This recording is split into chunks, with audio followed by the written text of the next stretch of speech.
Oke, kali ini aku bakal bahas tentang satu konsep yang sekiranya mungkin kelihatan mirip-mirip, tapi sebenarnya beda banget.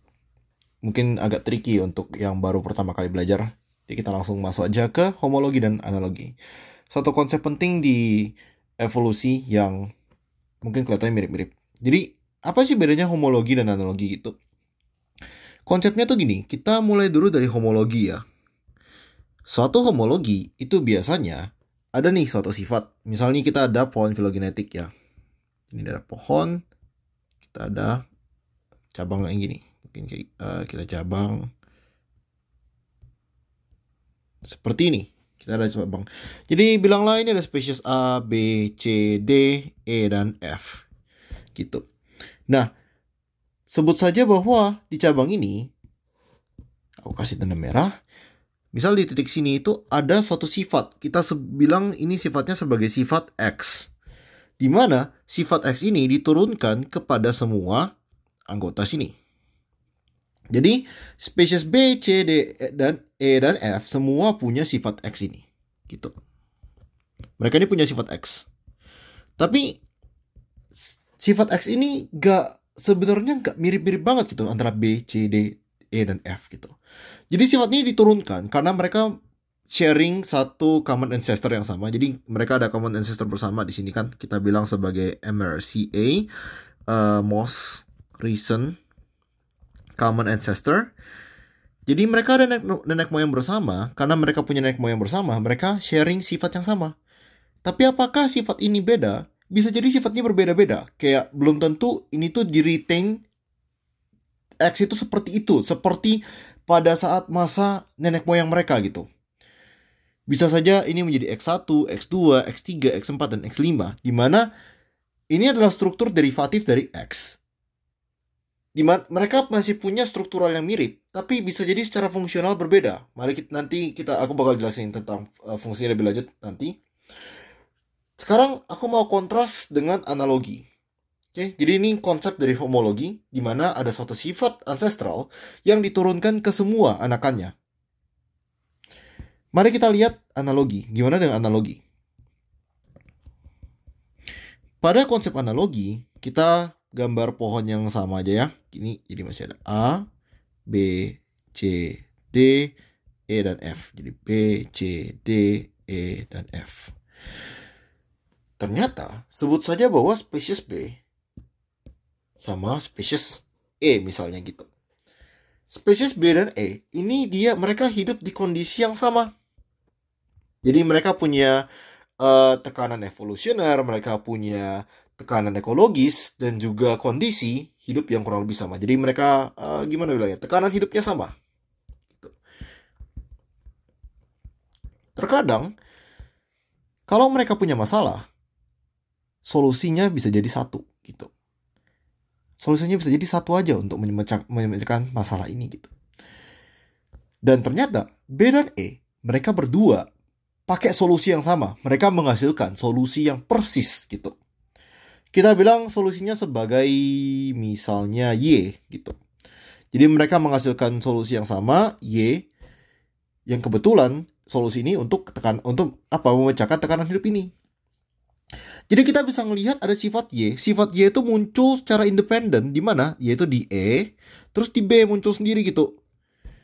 Kalau kita lihat yang lainnya nggak ada ya. Yang lainnya nggak ada punya sifat Y ini. Cuma B sama E doang gitu kan. Jadi kalau kita lihat dari konsep ini, kalau aku rangkum, jadi homologi ini terjadi ketika ada suatu sifat ancestral yang diturunkan. Sedangkan untuk analogi, ini kebanyakan kasusnya adalah sifat sama dihasilkan untuk memecahkan masalah yang sama. Oke, jadi ini konsep utamanya, perbedaan utama dari homologi dan analogi. Mungkin sampai sini kalian mikir kayak, oke, terus contohnya gimana? Kayak ini nggak konklusif, ini kan cuma konsep gitu. Oke, coba kita lihat lagi ke bawah. Kita pakai contoh yang paling klasik, yaitu contoh dari struktur lengan gitu, yang sering dipakai di Campbell dan buku-buku lainnya. Kalau kita lihat di sini, kita ada manusia, kucing, paus, dan kelelawar. Apakah lengan dari keempat spesies ini digunakan sama? Tentu saja tidak. Lengan manusia bisa dipakai untuk ngambil barang. Ya, kita pakai untuk macam-macam lah ya. Untuk aku nulis, untuk kalian menggambar, atau kalian ngangkat barang, semua itu kan pakai lengan kita gitu. Bandingkan dengan lengan kucing. Apakah lengan kucing mampu menggambar? Apakah lengan kucing mampu menulis? Tentu saja tidak kan. Coba kita lihat paus juga. Apakah lengan paus bisa menulis? Nggak bisa. Lengan paus bahkan nggak bisa dipakai untuk jalan. Dia dipakai untuk berenang. Lengannya kelelawar dipakai untuk terbang. Apakah kalian bisa terbang pakai tangan kalian? Tentu saja enggak kan.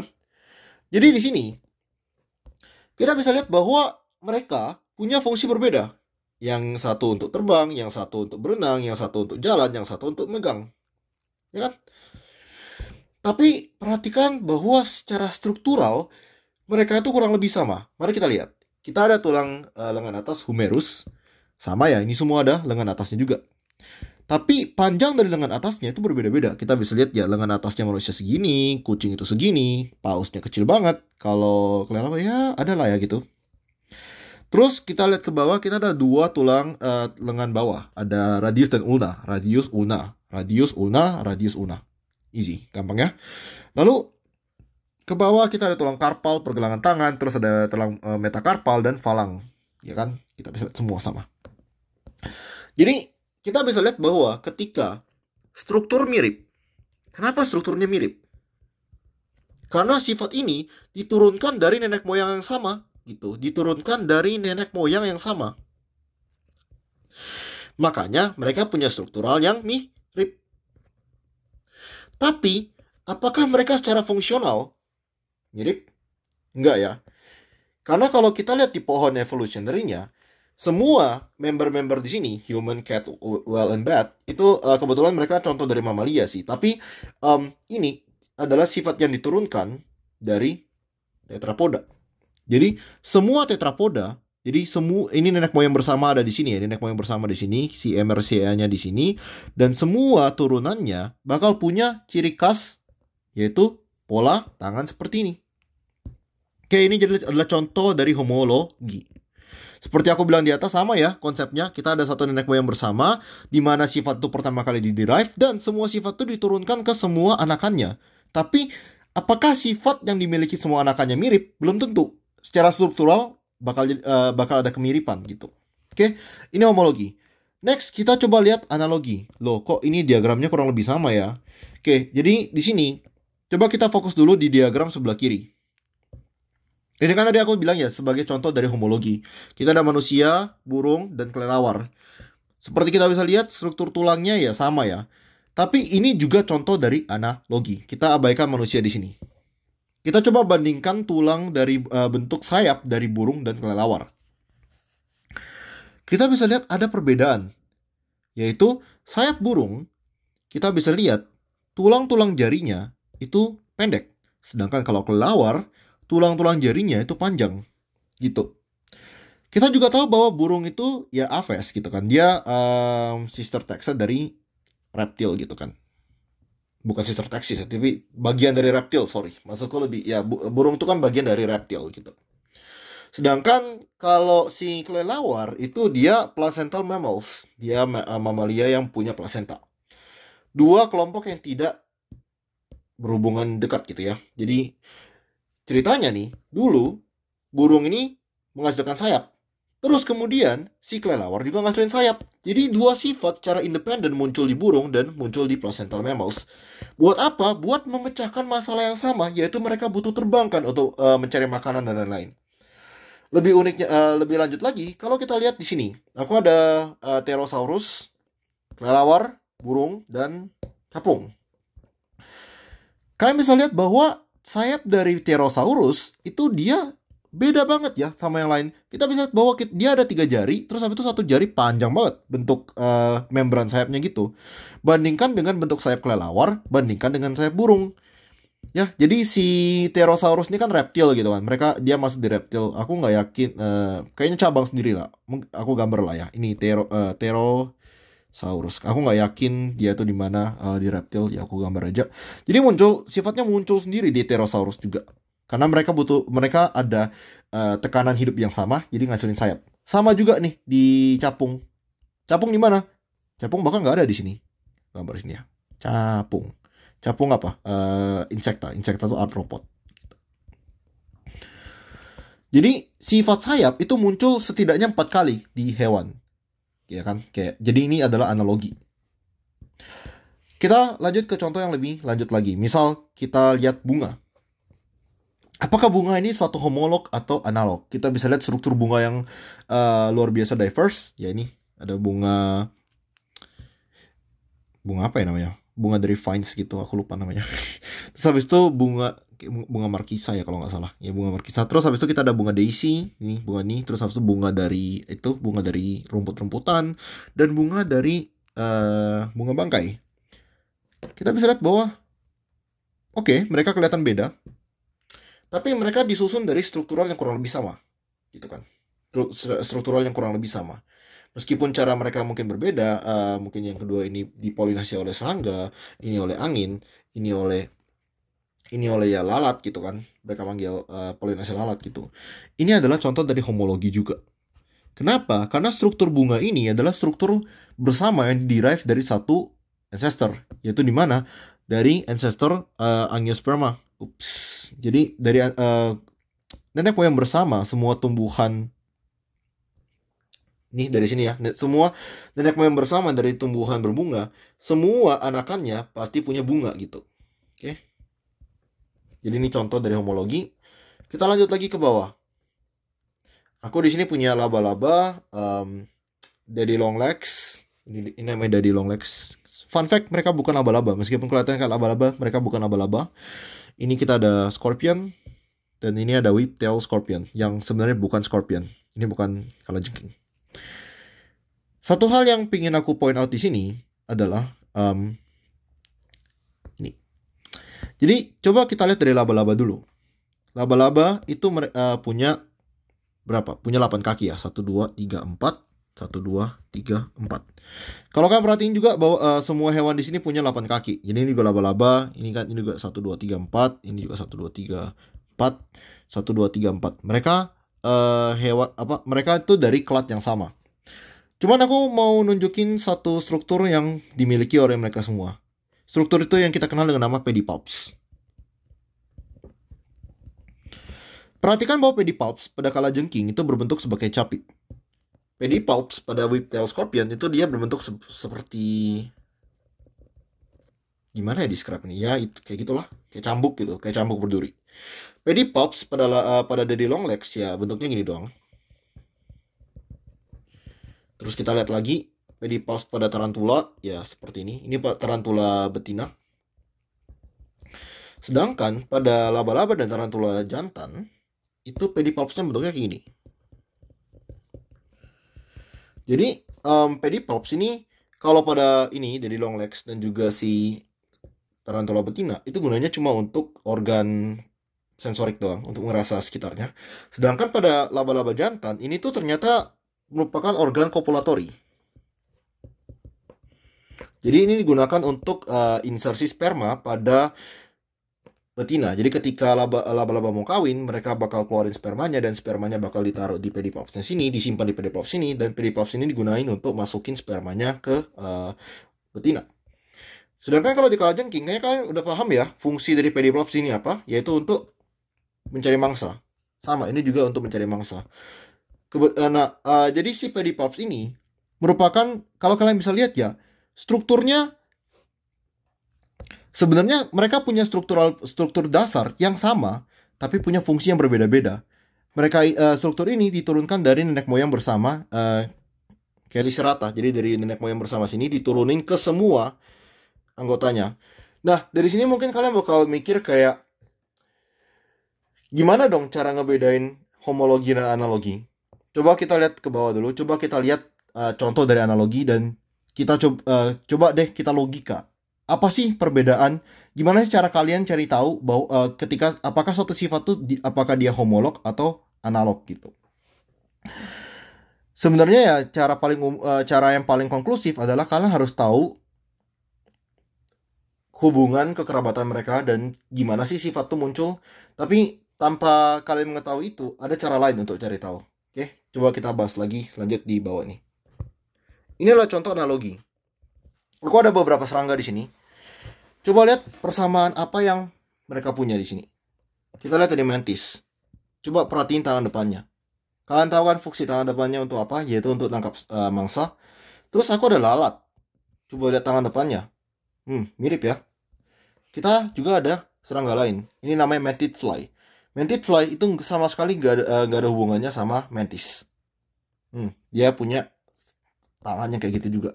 Terus kita ada aku nggak tahu ini namanya apa.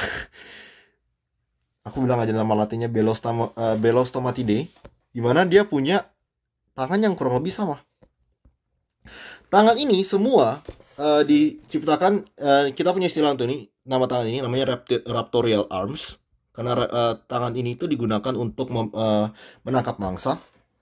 Dan ternyata tangan ini tuh muncul secara independen ke semua anggota di sini. Jadi si Belostomatidae ini tuh dia hemiptera di sini. Terus habis itu si mantid fly ini tuh dia neuroptera di sini. Ini lalat diptera. Terus ini mantis, Mantodea nih. Jadi sifat-sifat ini itu muncul independen secara independen di beberapa spesies. Sekarang kan agak susah ya ngebedain analogi dan homologi. Kayak kalau misalnya aku nggak kasih tahu hubungan kekerabatan mereka dan aku nggak kasih informasi langsung, kayaknya susah ya ngebedain analogi dan homologi. Gimana cara kita bedain? Biasanya cara aku ngebedain adalah sebagai berikut. Kalau kalian lihat fungsinya mereka itu sama semua, ketika fungsinya sama, perhatikan di sini tangan ini fungsinya sama. Most likely mereka itu analogi. Biasanya suatu struktur yang analogi punya fungsi yang sama, tapi struktur dasarnya bisa jadi beda. Terus di homologi biasanya fungsinya berbeda. Perhatikan bahwa pedipalp tadi ini fungsinya beda-beda ya, masing-masing spesies di sini. Tapi mereka sharing struktur dasar yang sama. Sama juga dengan bunga, mereka sharing struktur dasar yang sama, tapi fungsinya di sini, cara kerjanya mereka itu berbeda-beda. Kita lihat contoh terakhir, yaitu mata pada hewan. Sekarang, coba kalian tebak dulu. Kira-kira apakah mata di sini, contoh mata di sini adalah homologi atau analogi? Coba pikirkan. Secara fungsi, apakah mereka fungsinya sama? Sama ya? Namanya mata itu digunakan untuk melihat, ya kan? Mereka punya fungsi yang sama. Secara struktural, mereka sangat berbeda. Coba kita lihat di sini. Dari mata serangga dulu deh. Mata serangga kita kenal dengan nama mata compound ya, mata majemuk, di mana mereka punya struktur yang ya cukup kompleks seperti ini. Terus kita coba lihat mata dari flatworm, di mana mata dari flatworm atau planaria itu matanya sangat sederhana, mata yang cuma ada fotoreseptor, terus habis itu ada sel yang berpigmen. Kenapa ada sel berpigmen? Supaya cahaya tidak tembus ke bawah terus mantul lagi gitu. Jadi cahayanya tuh diserap di sini. Terus kita lihat lagi mata dari gurita dan manusia. Sekilas terlihat struktur ini terlihat mirip, tapi mata dari gurita dan manusia itu muncul secara independen. Oke, jadi ini contoh dari analogi. Struktur apa yang paling berbeda? Coba kita perhatiin pertama di mata manusia, mata dari ini aku kebalik deh. Kebalik, sorry. Jadi ini mata manusia di sini, mata gurita di sini. Oke, kita lihat dulu dari mata manusia. Jadi ini adalah bagian retina dari mata manusia. Mata manusia itu punya fotoreseptor di bagian belakang retina. Jadi ini adalah fotoreseptornya. Gambarnya gerak. Gimana cara locknya? Lock. Nah, fotoreseptornya di sini ya. Fotoreseptor ada di belakang. Jadi ini fotoreseptor, terus habis itu mereka ada aksonnya seperti ini. Akibatnya di sini adalah mata kita itu punya sesuatu yang namanya blind spot. Gitu. Blind spotnya terjadi di sini. Kenapa terjadi blind spot? Karena di daerah sini nggak mungkin ada fotoreseptor, ya kan? Fotoreseptornya nggak ada. Dan di sini tuh cuma full dengan akson. Yang inilah yang kita kenal dengan nama optic nerve, saraf optik gitu. Sedangkan coba kita bandingin dengan matanya gurita. Perbedaan apa yang terlihat di sini? Fotoreseptor dia ada di bagian atas, bukan di bagian bawah. Jadi fotoreseptornya di atas, terus sarafnya di bawah, gitu. Nah, struktur mata di manusia dan di gurita ini muncul secara independen. Jadi gurita tuh dulunya kita nggak ada ancestor bersama yang punya mata punya mata gitu. Terus ya ancestornya misah. Gurita ini nenek moyang dari gurita dia ngasilin mata sendiri. Terus nenek moyang dari manusia juga ngasilin mata sendiri gitu. Makanya strukturnya berbeda. Fun fact, evolusi dari mata ini muncul setidaknya 40 kali di hewan. Oke, jadi ini analogi dan homologi. Sedikit tricky ya. Kadang-kadang kalau misalnya emang nggak ada konteksnya, analogi dan homologi ini bener-bener kayak kadang susah banget mau dibedain. Jadi satu kunci yang aku bisa bilang adalah ya lihat dari fungsinya. Biasanya kalau fungsinya sama itu bisa jadi dia merupakan analogi. Terutama apalagi kalau misal strukturnya berbeda. Homologi biasanya struktur dasarnya sama, fungsinya bisa jadi berbeda gitu. Tapi tentu aja kita butuh konteks filogenetik untuk memastikan bahwa keputusan yang kita ambil itu benar gitu. Oke, semoga membantu. Ini adalah konsep dari homologi dan analogi.